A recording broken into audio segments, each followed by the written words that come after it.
So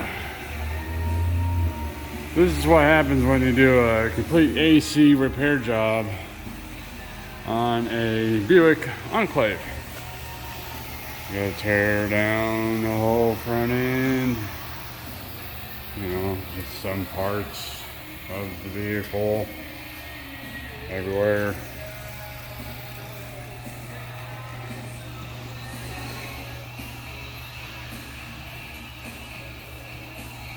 And not only, you got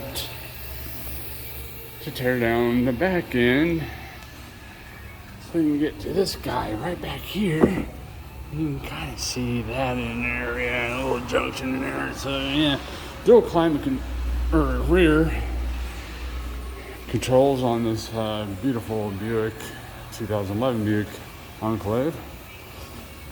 So people often ask, why does it cost $1,500 to do a complete reinstall or R&R on a AC compressor, which is right down there.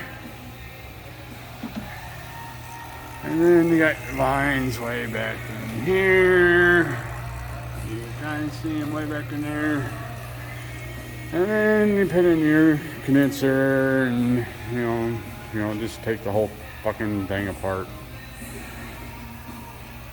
So yeah, this is why sometimes it costs $1,500 to do the AC job.